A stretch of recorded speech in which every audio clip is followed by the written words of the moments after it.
Have you ever wished life had a big pause button?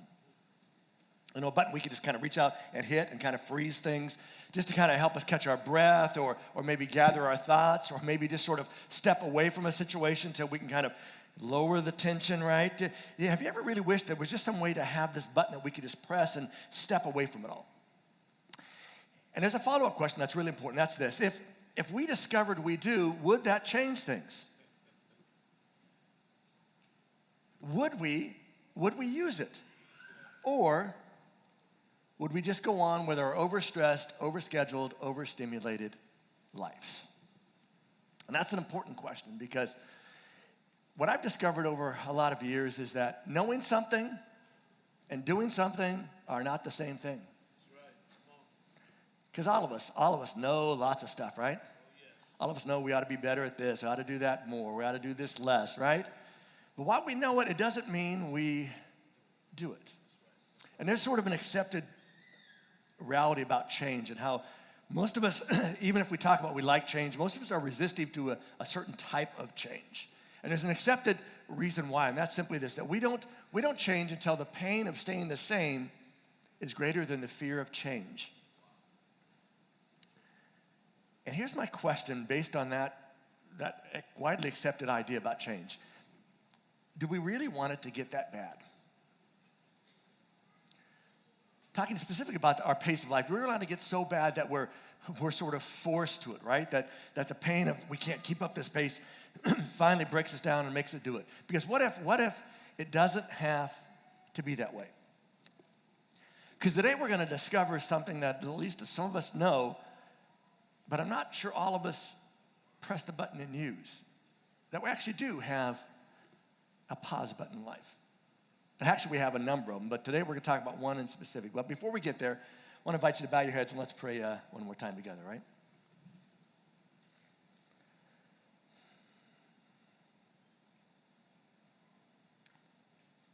Lord, I'm thankful for just moments like this where we can really stop. That we can push pause in our life, that we can push away everything that happens around us that's been happening this past week, and just sing and listen and respond without worrying about all of that stuff. Because the reality is, we don't get very many of those moments in life.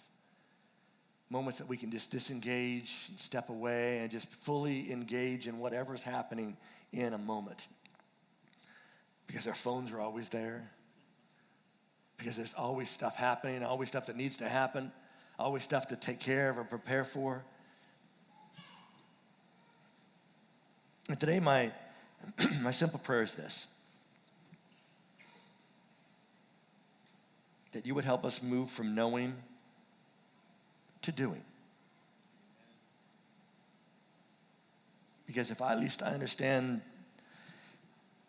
how this works, it's in the doing that will make the biggest difference for all of us.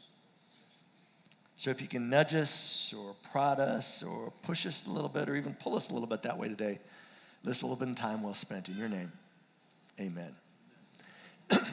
Today we're going to talk about the uncomfortable power of boundaries. Because let's be honest, boundaries are a little uncomfortable, right? Here's what I love about boundaries. We enjoy boundaries when they don't restrict us. Right? We like the idea that other people have boundaries, they got all this stuff, but we're okay with them until something happens that kind of squishes us a little bit. Then we're not so good with it, but boundaries have this great purpose in life. In fact, we're going to talk about one specific one for a moment. Think about guardrails. And all of us know this idea of guardrails, the things by the side of the road, they're on highways, they're on mountain passes, nice and close to the edge of the thing. But guardrails are just a part of a system designed to keep vehicles from straying into dangerous areas, right? They're there for protection. And just think about the list of things. They help define where we drive, right? You're supposed to not go off the side this way or this way. It kind of gives you a sense that here's the edge of the road, right? They give us a sense of security. Right? They make us feel okay, especially like if you're riding on a mountain pass and it's like, oh, I don't want to get too close. There's something between us and going over the edge. They protect us if we get too far out of bounds. They're actually designed that to not just let us go. They're designed to protect us, but there's a part to it while limiting the damage. Because if we do get too far out of line, there will be damage. But they're actually designed to limit some of that damage. And here's maybe my best definition of what guardrails are. Guardrails are there to protect us by preventing us. And I think it's in that very definition that we struggle sometimes with not just the guardrails on the road, but more the guardrails in life, right? These sort of things that are designed to protect us by preventing us from going too far, from doing too much, from straying too far off the path. And here's the great thing about guardrails. We don't think we need them. I mean, let's just do a quick survey. How many of you have ever hit a guardrail? We got a couple of you. I'm sorry for you, right? But the vast majority of us never hit a guardrail. So we don't think we need them, right? But we don't think we need them until we do. So let's go back to one of the guardrails that God has established. And it's kind of a great story because this is all the way very back, all the way to what at least the Bible describes as the beginning. For us as people, right? How this all worked, this idea of creation and this idea of how each day God does something and it builds on the day before, finally gets to the end of that week. And this is where we pick up the story over in Genesis chapter 1, right at the end. It says, God looked at everything he had made. And when he says everything here, the authors remind us that this is everything that it makes up this world at that moment. He looked at all the stuff, not just the grass in front of him. If there was grass, that might have just been, field grass. We don't know what the picture was like. There were trees, the blue sky, the birds, the fish, the animals, the people. God looks at all of that, and his conclusion is that it was very good, that it was exceedingly good. And it's kind of a cool story because if you go back and read it, what you discover, there's a pattern that God on a day creates something that prepares for what's going to happen the next day, which happens for the next day. And at the end of each day, if you go back and read this in Genesis chapter 1, you'll discover that God sits at the end of the day and says, oh, this is good. Good job. We're going to, now we get to nighttime. The next day, the day continues in the daytime. He creates and then sits back and says, good. But it's at the end of the week after he sees everything he's made, he says, not is it just good, this is really good. And this isn't sort of a cocky response by God who says, man, I did a really good job here, right? This is just this observation that everything is just right. Because isn't it great when you get one of those moments when you feel like everything is just right? Oh, yes. And it's like this was worth all the effort, this was worth all the time, this was worth all the planning.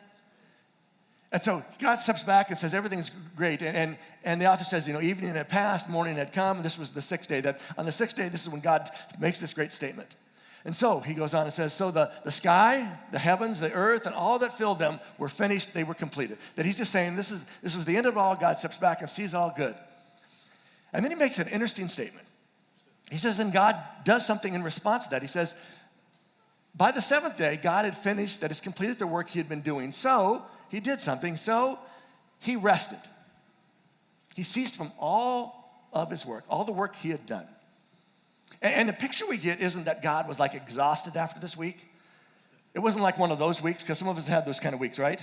Where it's like you're going into the week and you're just like, I can't wait to get into bed. I'm going to sleep the whole weekend because I am just exhausted. And imagine if you were creating a bunch of stuff, you're creating everything that we are able to see, right? That would be like a lot of work. That would be a lot of work for you and I. I don't get the impression it's a lot of work from God. Amen. But God finishes he doesn't rest because he's tired. He rests because the job's done. Yes. Everything is exceedingly good at this moment. That there's no more work to do. In fact, one of the coolest parts of the story is, you know that the very first full day that people live on this planet, you know what they do? Nothing. Because there's nothing to do.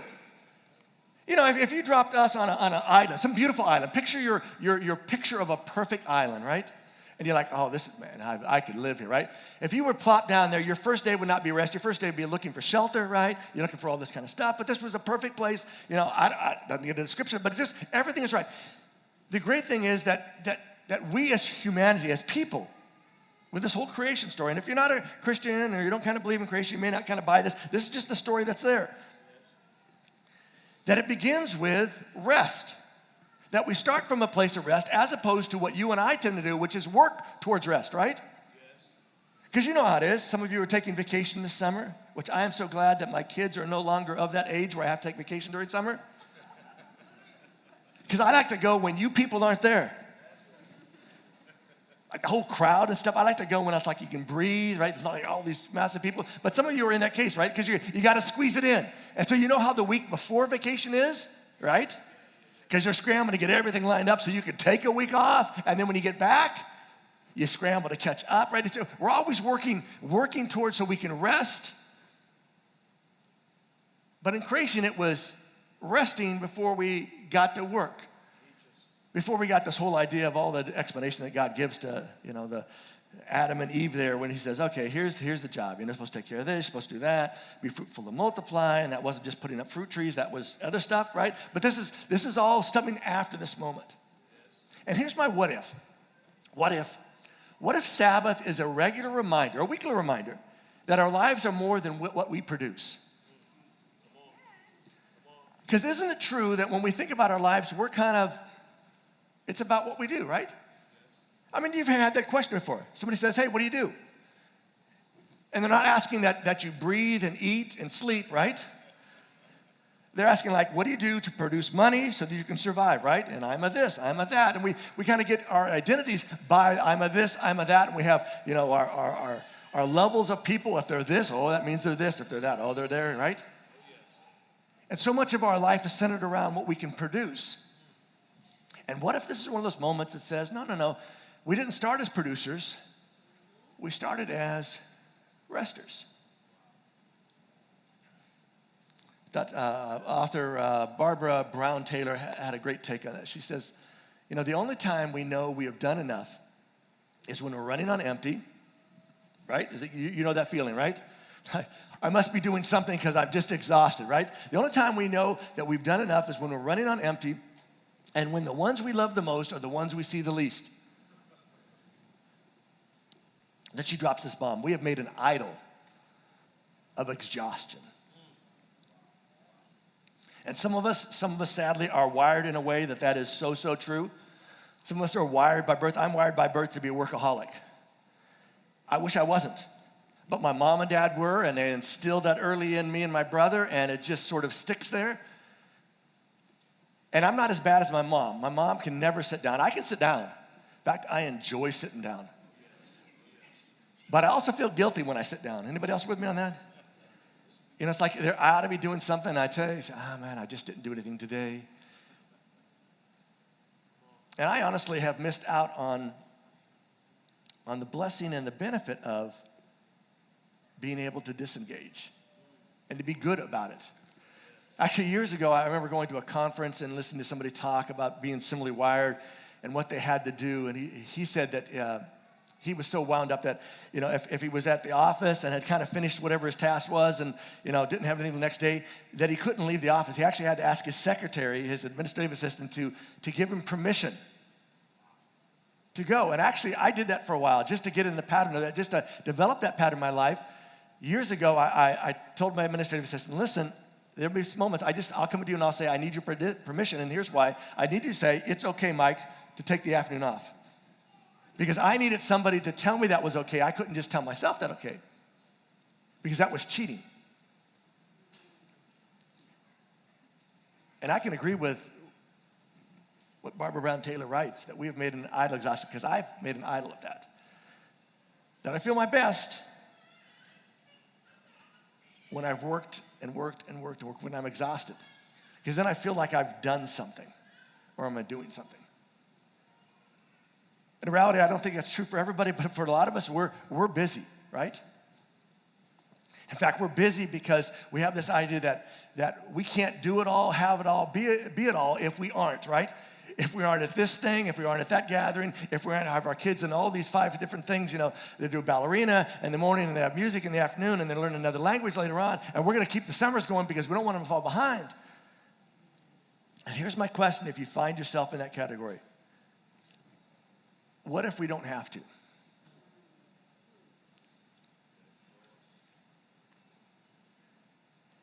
And before you get sort of a bad idea, I don't think being driven is wrong. In fact, being driven isn't wrong. But if you're kind of a driven sort of personality, here's the question you ought to ask. The question really is, who or what is doing the driving?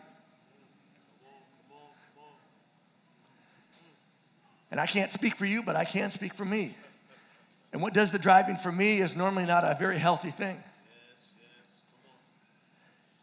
And what if it's our pace, our rhythm that's off?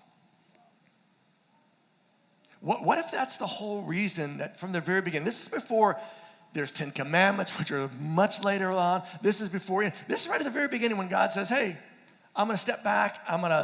I'm ceasing to work. And oh, by the way, I'm going to make this sort of a day that I'm setting apart from the very beginning, because maybe God knows something about you and I that we don't always know, or at least we always don't remember. And that's that life has a pace. And life has a rhythm. And when either of those things get out, it looks like me dancing. Yeah, a couple of you got that other, like, what? No examples today, we're just going with it, all right? So let's go to some other things when this idea of Sabbath comes up. Over in Exodus, and this is not the commandment part, this is later when Moses is now describing some more application of how this works. And I love this one because I think it speaks to some of us in our situation, even when we know about this idea of a Sabbath, know about this idea of taking a rest. He says there, you must work for 6 days, but on the seventh day, you must rest. You must stop, you must cease. Even during the planting, the plowing season, and the harvest season. Which I love that because, do you know why Moses threw that in? Because they, like us, were tempted to make exceptions. Because we all have exceptions, right? And he's saying, folks, I know how this is going to work. You're going to be fine, but then it comes planting season, right? And it's like, the seeds didn't show up on time. Somebody, worker called in sick, right? The hoe broke, whatever you're using, something isn't working, and so we got to get this in, and so we're going to be tempted to kind of do it in that season, or when a harvest is happening, and you got to pick stuff just when it's ripe, when it's perfect, when it's all on set, and so you're going to be kind of tempted to do that.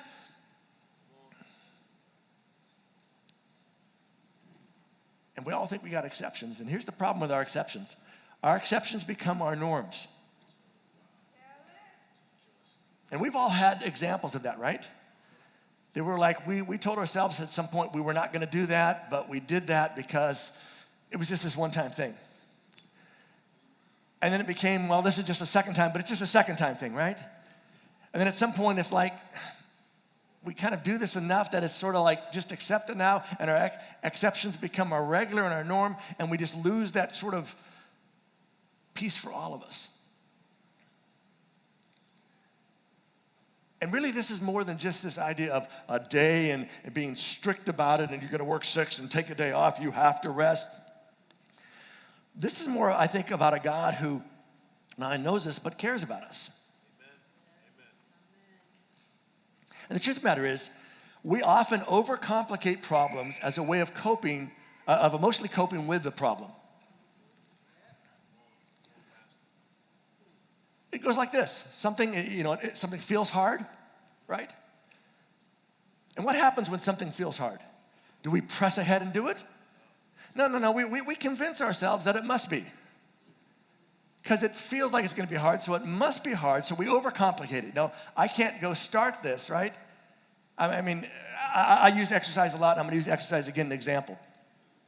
We kind of say, I can't start exercising because I don't have the right equipment. So I have to go out and buy the equipment, so I got to save up and buy my equipment. And then I can't just do that, then I got to have the outfit. Because you can't exercise without the right outfit, right? Get the shoes, all that kind of stuff, right? And then it's like, you got everything ready to go. You got the setup, everything's ready. And then maybe you're running, maybe you're walking, maybe you're lifting weights. It's like, no, this is hot. It's hard. It is, yes. But don't we overcomplicate it, right? We build all this stuff up. I can't do it until this. And all of us have said this statement multiple times in our life, and it's simply this. I know I should, but. Come on, Pastor. Come on. I know I should do this, but you know what? I don't have the time. I mean, this is really important. I know I should, but I don't have the time. Or I don't have the energy,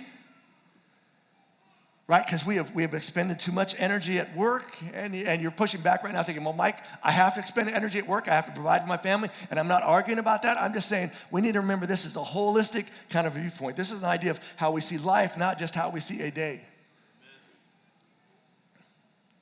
I know I should, but I don't think I could. And because I don't think I could, not only I won't, but I can't. And what if Sabbath reminds us that we are more than what we do and probably less than we believe? Yeah, that one's actually good. So that may be the best part today right there. So I'll give you a moment. You can take a picture, right? What if this is more than just taking a break? What if this is a helpful reminder? Helpful reminder to you and to me that we are more than what we do, because let's be honest, especially in our culture now, but I love this idea because we're not new. This isn't just new to our culture, but that what we do is so important, right? And what if it's a reminder, what you do is not that important? Because what we do makes us feel we're something. And the Sabbath isn't to tell us we're not something. It's just to tell us maybe we've put our faith in something other than the thing that we ought to put our faith in. So another text, another Sabbath one. You should work 6 days a week. Which if you were a literalist, this means you ought to be working 6 days a week. I think most of us understood, this is the idea. You got 6 days to do whatever you need to do, right? But on the seventh day, you must rest. You must stop. You must cease. Is the literal language there. And it's this idea that you need to just shut things down. And there's a really good reason for it. In fact, there was a survey, a sociologist did this a number of years ago, and they asked this really important question to a big group of people. And here was the question. If you could have one more hour in the day to do anything you wanted to, what would you do? Get one more hour in your day. What would you do? Would you would you go out, rock climbing because you've never done that before? Would you go, look at a sunset? Would you go spend more time with your kids? Would you go do something to improve your life? You know what the number one answer was?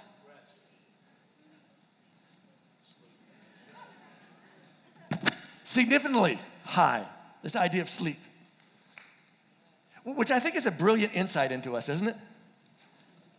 That if we got one more hour a day, and if we were honest, it wouldn't be, initially I think people would say, oh, yeah, I'd improve myself, right? I'd take some more schooling, I'd exercise more, I'd pray more, I'd be real spiritual that way. And in reality, when you get down to it and say, no, think about this, be honest, I sleep. Which in reality may be the most important spiritual thing you could do on this day. Because again, if we have worn ourselves out the rest of the week, which I think that's part of the idea is don't wear yourself out so that you get to this day, but I think we've run in that kind of pace where we get just caught up in all of that. See, what if being busy doesn't make us important, it just makes us tired?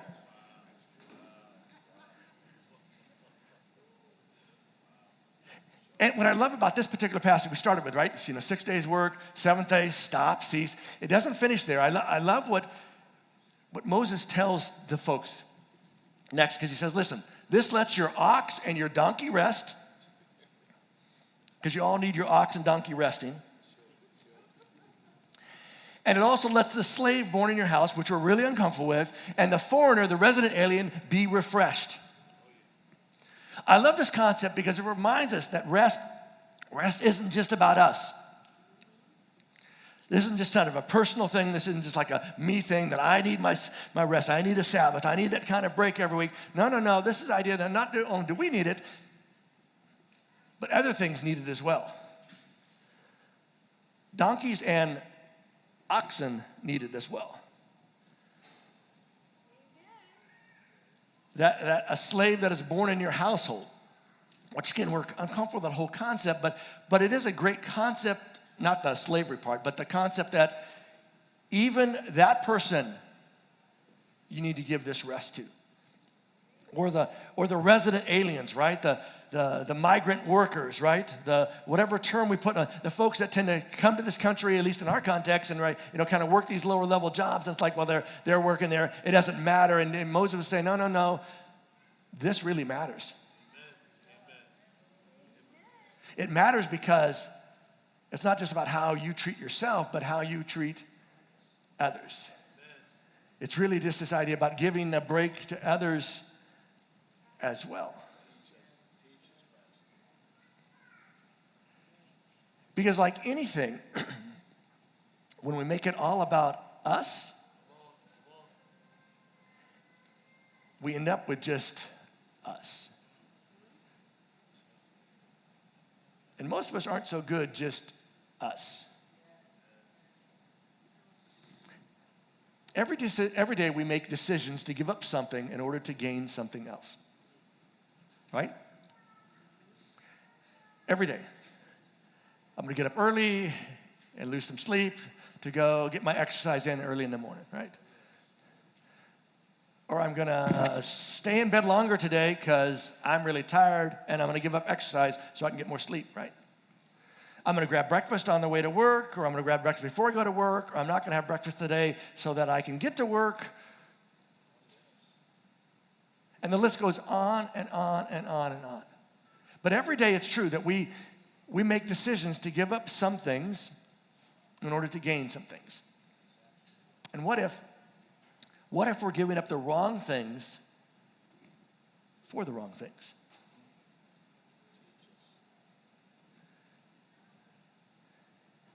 See, what if Sabbath is more than just a day? What if it's an approach to life? I had a great conversation in the hallway a couple of weeks ago. I saw somebody. I didn't ask their permission to tell the story, so I won't say their name. Actually, I'm not saying their name, right? But I thought they had a great statement. I said, hey, how was your week? And they said, terrible. It was really, busy, crazy, all that, I'm tired. And I said, well, I'm sorry to hear that. And they said, well, you know what? If my week hadn't been like that, I wouldn't appreciate this day in the same way. Which I thought was a great attitudinal catch.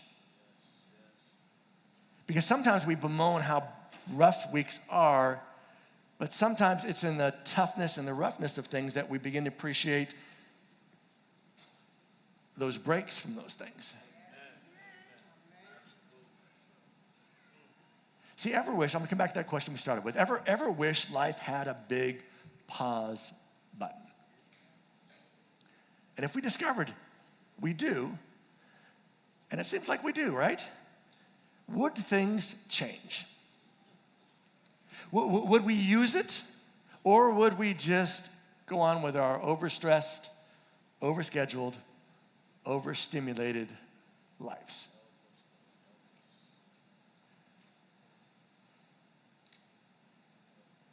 And that's a hard question.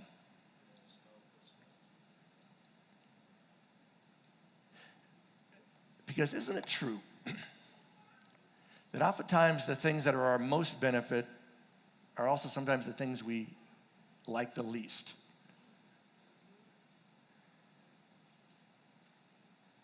And we would love to take a break, I think most of us.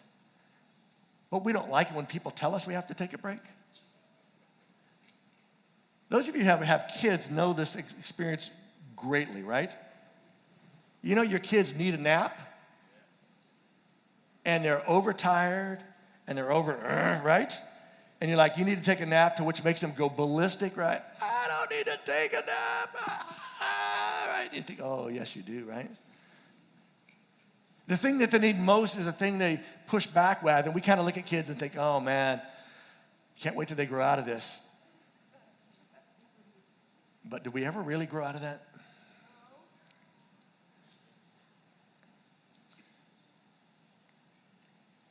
In the part of the Bible written by about a guy named Isaiah, who was a prophet, there's this section that he talks about Sabbath. And I'm going to put up a different translation than I normally use, simply because it takes too much explanation to explain the whole part behind the translation. But I think this particular translation, I think captures the sense of what Isaiah was trying to say there without having to cover way too much backstory on it.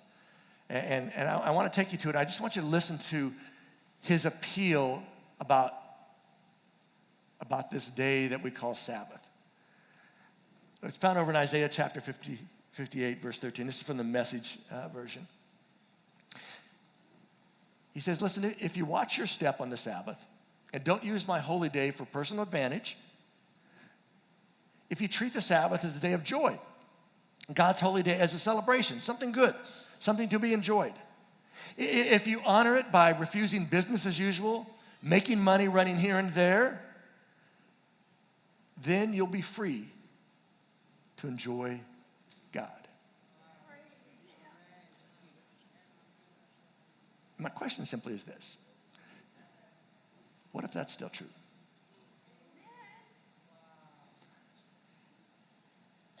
What if there's a way to adjust our view of this day as not a restrictive boundary, but a freeing boundary? Something that will actually bring life if we live it to bring life. Something to think about.